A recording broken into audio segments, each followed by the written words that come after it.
I'd like to start out with reading this. What we want is freedom and prosperity. There will never be a better, more crucial time to fight for both. We are bankrupt, and we cannot keep putting corporate elitists into office. We need a man with no conflicts of interest, whose number one interest is the American people. Ron Paul is one of the very few politicians left who hasn't completely sold out to private interest groups. And he could be our last chance to restore this great country and the Constitution.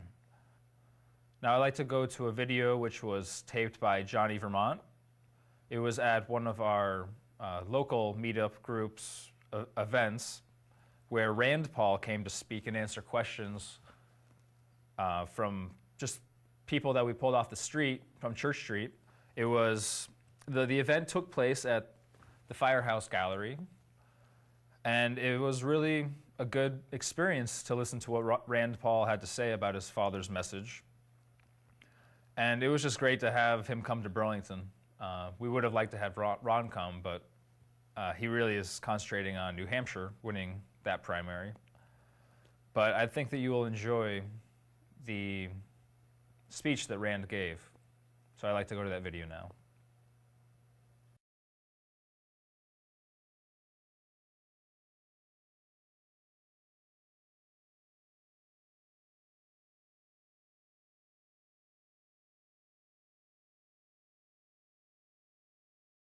This time I'd like to open it up for questions, if anybody has a question.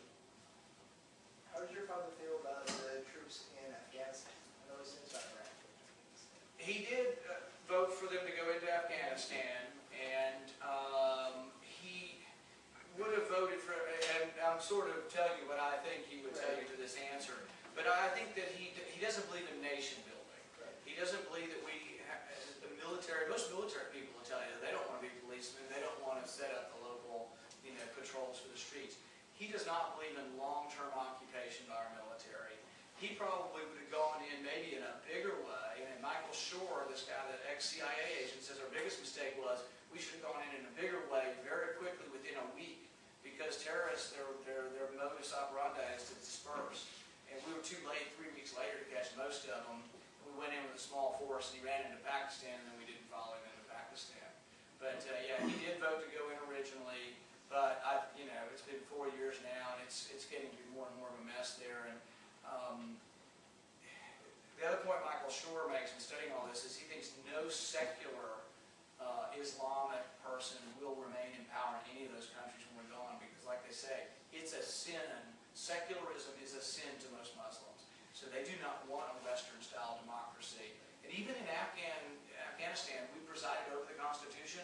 You know, it still says in the Constitution that it's a death penalty for conversion from Islam to Christianity. And that's something we helped sort of preside over. Imagine what it would have been if we hadn't been presiding over it. So, that's what they want, though. And their evolution has to be like ours. If they want to evolve to something different, and I think a higher level, and that's my own opinion, but I'm going to tell that through example, not through force, they've got to do it on their own. They're not going to do it, and it'll be worse with us telling them to do it. So what do you think about the relation between the United States and Iran? Iran. I think that's a good point, because the rest of the Republican field has said they won't even rule out using nuclear weapons against Iran. He thinks it's a mistake. We should pull our Navy back from their borders. He's afraid an accident's going to happen and it's going to drag us into war. He thinks the build-up for war with Iran has already begun, and all the discussion of saying that they're responsible for a lot of these weapons, there haven't been any congressional hearings. There's been no public knowledge other than people claiming these are Iranian weapons. The other point is that Iran feels threatened because we have troops in Iraq and we have troops in Afghanistan.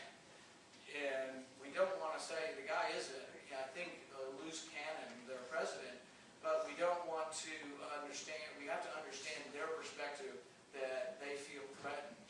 But he makes the point that for 40 years we stared down the Soviet Union with 40,000 nuclear weapons that could actually hit us and still could devastate our country. We were able to do that without a nuclear war. Can we not stare down Iran if they could develop one in 10 years?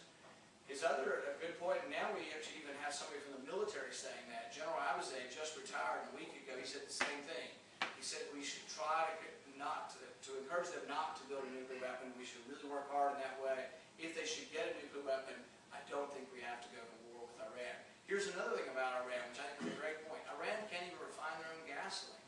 Iran imports their gasoline from Europe, and we are so worried about them developing a nuclear weapon that we think we have to bomb them. But once you bomb them, see right now, in the late 1970s, the students rose up, and they were the Islamic force. They rose up and overthrew the Shah. It's almost at the point where it's the opposite. Now the students are young and more Western. They see our videos.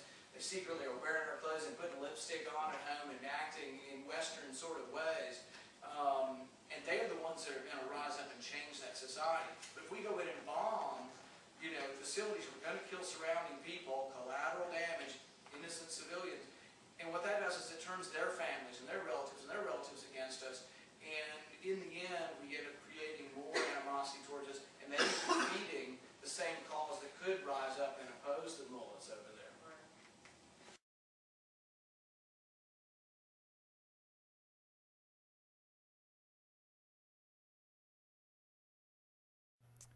So I was at that speech, and it truly was a positive event. We got a pretty full room, and it was a very lively debate. There are other clips that you can watch on YouTube from that debate, and